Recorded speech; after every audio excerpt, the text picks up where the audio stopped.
If you've ever felt the weight of choices you can't take back, the ones that sit with you in the quiet moments and whisper what ifs, you're not alone.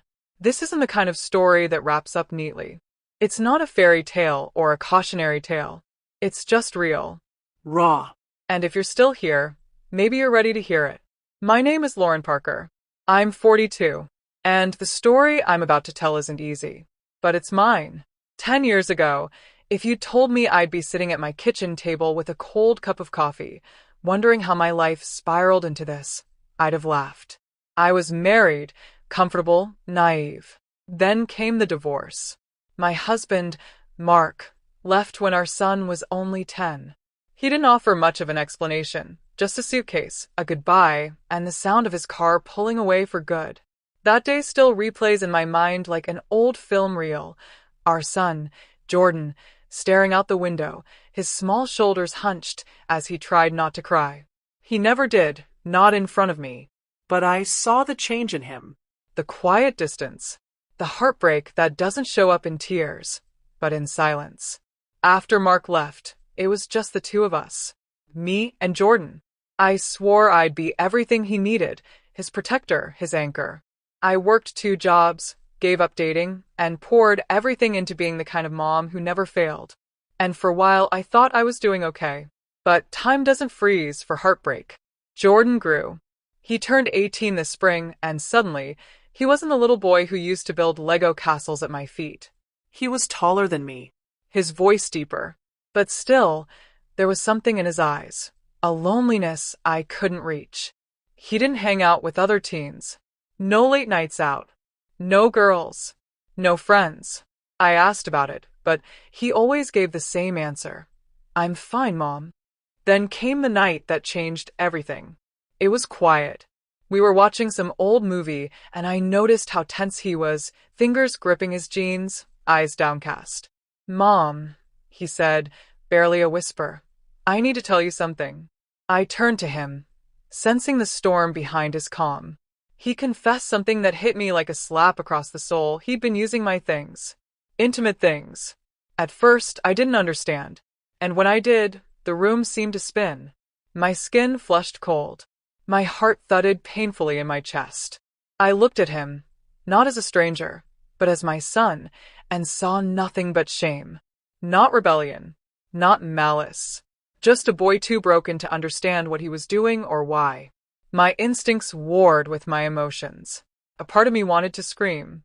The other part, the mother, just saw a child asking for help in the worst way. I didn't yell. I didn't punish him. Instead, I made a choice that haunts me still. I told him he could continue, but only if I was present. It sounds insane. It felt insane. But in my heart, it was an attempt to set some kind of boundary, twisted and messy though it was. In return, I asked for something too, my own freedom. To live again. To see someone. To bring a man into the house if I wanted without worrying about Jordan's judgment. At the time, it felt like survival. A compromise. We were both aching in ways we didn't know how to explain. But survival isn't always clean. And sometimes, it comes with consequences that stretch far beyond what you ever imagined. At first, it seemed to work. Jordan calmed. He stopped hiding. He even laughed sometimes. And I, for the first time in years, felt like a woman again, not just a mother. That's when Daniel walked into my life. He was handsome in a quiet way. Confident, but not arrogant.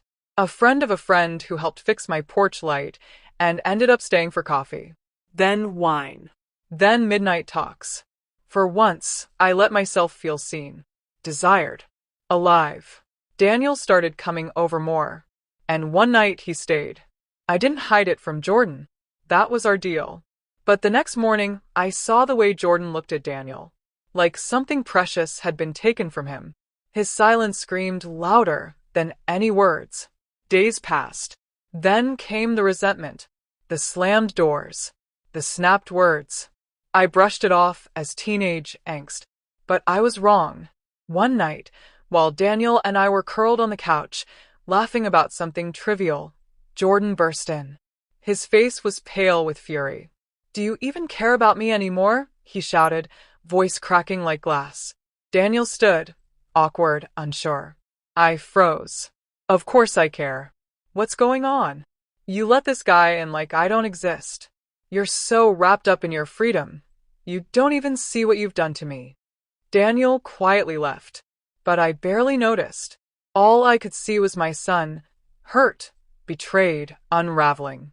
And in that moment, I saw the truth. I hadn't protected him. I'd trapped him. And myself. I knocked on his door the next morning. "Jordan, we need help," I said. And for the first time in a long time, he didn't shut me out. A week later, we sat in a family therapist's office. Dr. Megan Collins. Her voice was calm, her eyes kind. Jordan barely spoke at first, but little by little he opened up about the divorce, the loneliness, the confusion, the pain of watching me become someone he didn't recognize. I shared my side too, the guilt, the fear, the desperate decisions. Dr. Collins didn't judge. She guided.